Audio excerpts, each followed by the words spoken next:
형제가족 여러분 안녕하세요. 오늘은 7월 20일 금요일 형식보다 우선해야 할 가치라는 제목으로 누가복음 6장 1절부터 11절까지를 묵상합니다. 자, 1절과 6절을 보면 1절부터 5절까지는 한 가지 사건, 6절부터 마지막 11절까지는 두 번째 사건이 나오는데 1절과 6절 초반에 안식일에 6절에 또 다른 안식일에 일어났던 일들을 누가가 기록합니다. 근데요, 안식일에 예수님과 제자들이 했던 행동을 바라보는 서기관과 바리새인과의 갈등을 전체적인 주제로 합니다.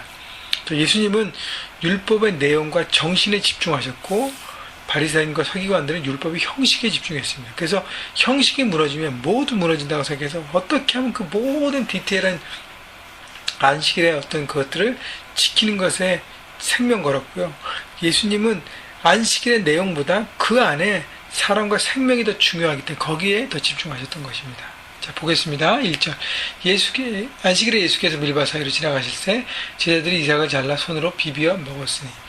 자, 안식일에 밀밭 사이로 지나가서 이삭을 잘라 먹은 것은 노동입니다. 그래서 율법을 어긴 것이라고 2절 어떤 바리새인들이 말하되 어찌하여 안식일에 하지 못할 일을 하였느냐.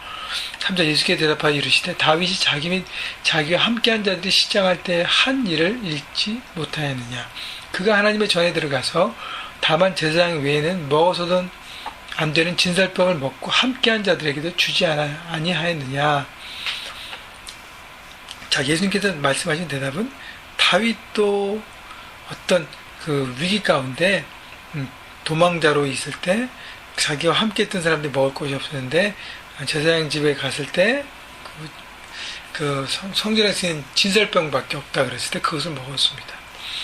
자, 예수님은 성경의 예를 들어서 율법의 형식보다는 율법의 정신이 더 중요하다고 말씀하시는 것입니다. 서기관과 바리새인들은 형식이 매였어요. 그래서 그것을 가지고 예수님을 무너뜨리고 넘어뜨려서 자신의 세력을 구축하려고 합니다. 그러나 예수님은 생명과 사람에 집중하십니다. 그래서 5절에 보니까 또 이르시되 인자는 안식일의 주인이라 하시더라. 자, 안식일의 중요한 것은 하나님이라는 것이에요. 하나님의 어떤 마음으로 안식일의 모든 내용들을 주셨고 일하지 않고 하나님과 안식하라는 그 정신이 무엇인가를 바라보라는 것이지, 일하지 않기 때문에 요까지는 노동이고 요건 노동이 아니고라는 디테일한 더 부수적인 것으로 인해서 형식에 매이지 말라는 것입니다. 중요한 것은 안식일에 나는 하나님 안에서 누리고 하나님과의 시간을 누리고 내 삶의 모든 것이 되는 하나님이 내 삶의 주인으로 모시고 고백하고 있느냐라는 것입니다. 여러분의 안식일을 어떻게 보내십니까? 다시 한번 돌아보십시오. 내 안식일은 하나님이 주인 되시는가? 우리는 주일로 섬기잖아요. 주일 예배를 온전히 드리고 있는가? 또 주일에 성도 간의 교제가 너무 중요합니다. 성도 간의 교제를 통해서 예전에는 안식일에 성회로 모여서 하나님 앞에 예배하고 함께 모인 사람들끼리 함께 나눴습니다. 성도 간의 교제를 내가 하고 있는가? 또 휴식하면서 온전히 회복하면서 내일을 준비하고 있는가? 하나님 앞에 온전히 맡기면서 여러분 그런 안식일을 보내고 있는지 주일을 보내고 있는지 여러분 점검하십시오. 6절.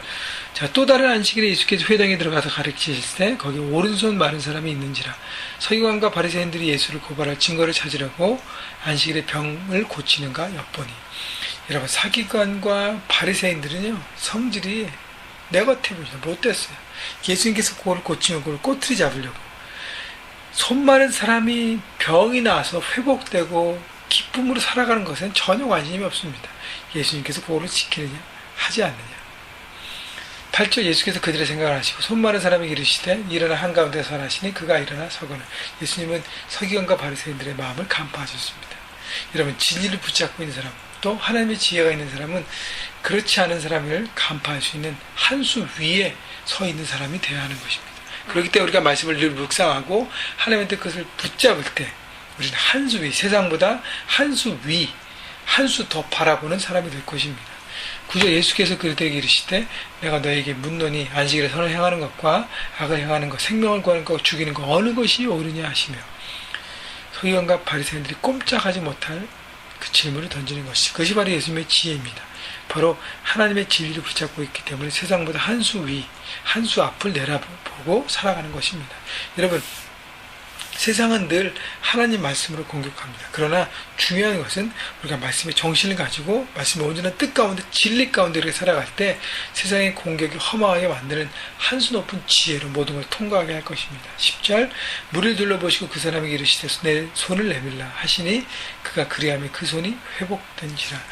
자, 과감하게 예수님은 진리 가운데 선포하시고 생명을 살리는 일에 예수님은 선택하셨습니다.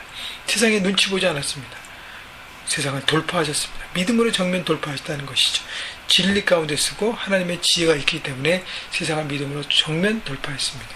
11절 그들의 노기가 가득하여 예수를 어떻게 할까 하고 서로 의논하니라. 세상은 화를 낼 수 있고 세상은 막 할 수 있습니다. 그러나 어찌할 수가 없죠.